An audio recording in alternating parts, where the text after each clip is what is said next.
خمر حرام ہو کیسے؟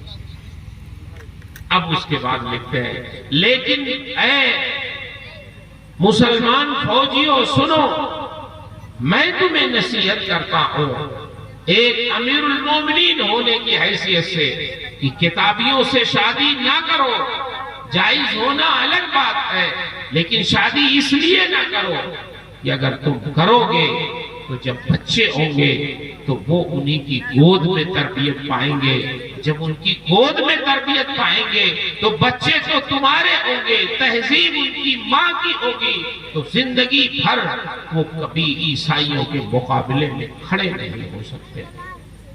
حضرت عمر نے انہیں نصیحت کی، یہ بتایا کہ آخر تمہارے بچوں کی تربیت کون کرے گا؟ تمہاری بیویاں ہی تو کریں گی، اور جب یہ مومنہ نہیں ہوں گی، کتابی ہوں گی، تو وہی تو اپنی تہذیب سکھائیں گی جو ان کے پاس ہے۔ اس لیے یہ ہمارے بزرگوں نے ہمیں بتا دیا کہ مائیں اصل ہے تربیت میں، یہ جو چاہیں اپنے بچوں کو سکھا دیں۔ اور میں اپنی ماؤں اور بہنوں سے مخاطب ہوں، اللہ نے آپ کی آغوش تربیت میں بہت اثر رکھا ہے، اتنا اثر رکھا ہے، آپ کی آغوش تربیت میں بڑے بڑے ولی پیدا ہوئے، بڑے بڑے بزرگ پیدا ہوئے، انبیاء کرام آپ کی آغوش تربیت میں آئے، اور ہندوستان کے بڑے بزرگ حضرت خواجہ غریب نواز جیسے بزرگوں کو تربیت دینے والی ان کی والدہ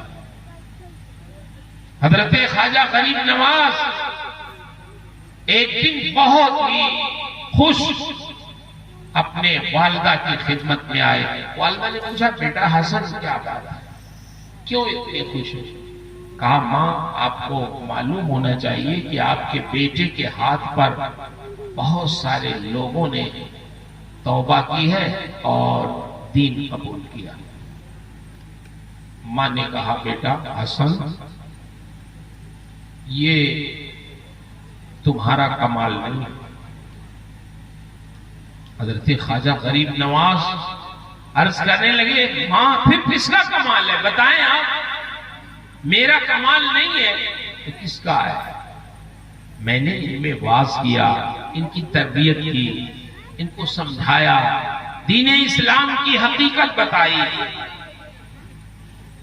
احکام بتائے، اس کی برتریت سمجھائی، ریاضت کروائی، اللہ نے میرے ہاتھ پہ انہیں توفیق دی، توبہ کی۔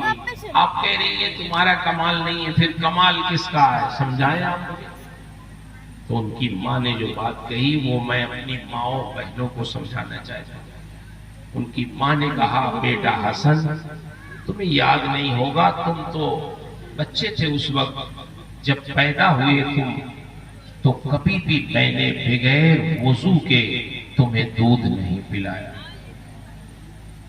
جب تمہیں دودھ پلانا چاہا تو پہلے وضو کیا، پھر تمہیں اپنے سینے سے لگایا، اور جب تم دودھ پینے لگے تو تمہاری ماں کے دونوں ہاتھ رب کی بارگاہ میں اٹھ گئے، اور میں نے دعا کیا اے اللہ میرے بیٹے حسن کے سینے میں دودھ کے ہر قطرے کے ساتھ ولایت کا نور بھی ڈال دے۔ یہ انہی دعاؤں کا اثر ہے، احتیاط کا نتیجہ ہے کہ حسن جو باتیں تم کہہ دیتے ہو اللہ تمہاری باتوں کو قبول کر لیتا ہے۔ آج تمہاری زبان میں اتنی تاثیر ہے تو تم سمجھتے ہو کہ یہ میرا کمال ہے، یہ بچپن میں تمہاری ماں کے احتیاط کا نتیجہ ہے، تمہارے ماں کے احتیاط کا دخل ہے، دعاؤں کا نتیجہ ہے۔ تم اسے کیسے سمجھو گے؟ تم تو اس وقت بچے تھے، اس میں کوئی شبہ نہیں۔ حضرت خواجہ غریب نواز کو منازل طے کرانے والے حضرت عثمان ہارونی ضرور ہے، لیکن حضرت عثمان ہارونی تک پہنچانے والی ذات بھی ان کی ماں کی ہے۔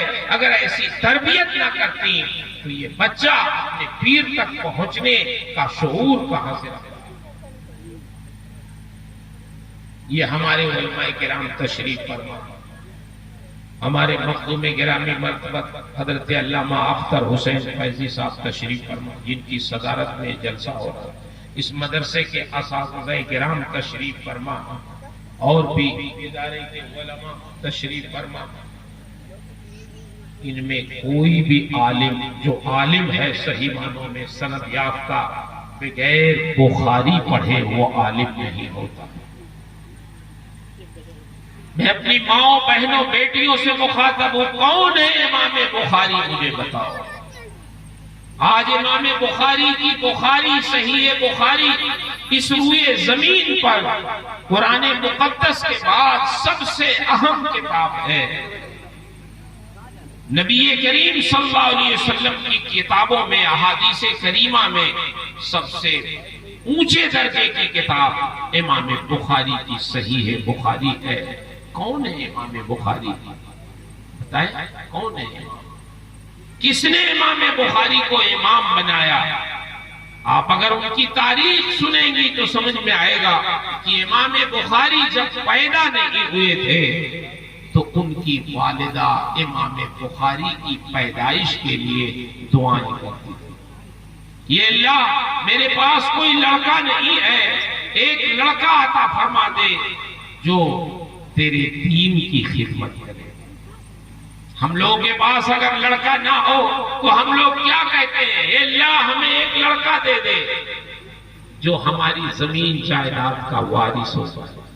لیکن ان کی ماں کیسی نیک تھی، پرہیزگار تھی، اللہ والی تھی کہ انہوں نے اپنی خدمت کے لیے، اپنی زمین جائیداد کے لیے امام بخاری کو نہیں مانگا، بلکہ اپنے رب سے اگر ایک لڑکا مانگا تو کیا کہا؟ اے اللہ ایک لڑکا عطا فرما دے جو لڑکا تیرے دین کی خدمت کرے۔ اللہ نے انہیں ایک لڑکا عطا فرمایا، ان کی دعا کو اللہ نے قبول فرما لیا، پیدا ہوئے امام بخاری۔ لیکن جب یہ 6 سال کے ہوئے، والدہ تو خوش ہو گئی، چلو میری دعا قبول ہو گئی، لیکن 6 سال کے جب یہ ہوئے تو ان کی آنکھوں کی روشنی غائب ہو گئی، نابینا ہو گئے امام بخاری۔ اب ان کی والدہ کو بہت فکر ہوئی، بہت روتی تھی، اے اللہ تو نے بیٹا تو عطا کیا لیکن اب یہ میرا بیٹا نابینا ہو گیا ہے۔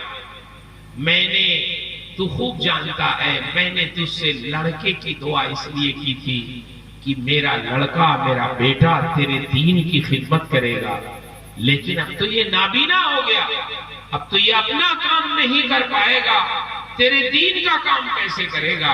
اے اللہ میرے بیٹے کی آنکھوں کی روشنی بحال کر دے، لوٹا دے۔ اتنا روتی تھی، دعا کرتی تھی، دن میں، رات میں، نماز کے بعد، تہجد میں اٹھ کے، راتوں کے سناٹے میں مصلی بچھا کے بیٹھ کے اپنے بیٹے کی بینائی کے لیے دعا کرتی تھی، اللہ میرے بیٹے کی بینائی واپس فرما دے۔ اتنا روئی، اتنا دعا کیا ایک ماں نے اپنے بیٹے کی بینائی کے لیے کہ ایک رات وہ سوئی تو ان کے خواب میں ہمارے نبی کے جد اعلیٰ حضرت سیدنا ابراہیم علیہ نبینا علیہ الصلوۃ والتسلیم تشریف لائے، اور خواب میں آئے، ارشاد فرمایا ان کی والدہ سے، تو نے بہت دعائیں کی ہیں، بہت تو روئی ہے، سن میں خوشخبری سنانے آیا ہوں کہ اللہ نے تیری دعا کو قبول فرما لیا۔ آج صبح کو جب تو اٹھے گی تو دیکھ لینا تیرے بیٹے کے آنکھوں میں روشنی لوٹ چکی ہوگی، تیرا بیٹا بینا ہو چکا ہوگا، دیکھنے والا ہو گیا ہوگا۔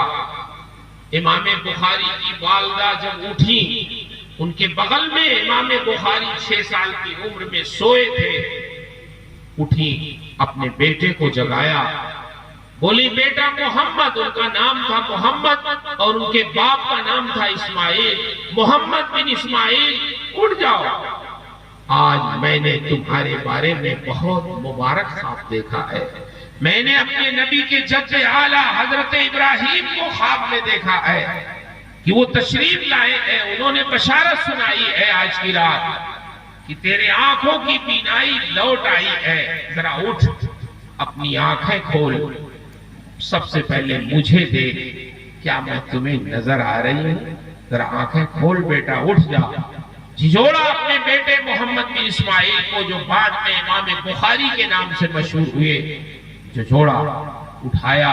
امام بخاری بچے تھے، آنکھیں ملی، اور جب آنکھیں کھولی اپنی ماں پر نگاہ ڈالی تو ان کی زبان سے بے ساختہ نکل گیا، ہاں ماں میں آپ کو دیکھ رہا ہوں، آپ نے ہرے رنگ کی چادر اوڑھی ہے، وہ چادر بھی مجھے نظر آ رہی ہے. جیسے ہی ان کی زبان سے یہ نکلا کہ ہاں میں آپ کو دیکھ رہا ہوں، آپ کی چادر بھی دیکھ رہا ہوں، تو ان کی ماں فوراً سجدے میں جا کے گر گئی، سجدے میں چلی گئی، اور سجدے میں جا کے کیا دعا کر رہی ہے؟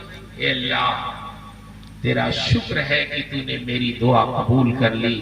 تو جب تو نے میری ایک دعا قبول کر لی تو ایک دعا اور قبول کر لے کہ میرے اس بیٹے کو اس روئے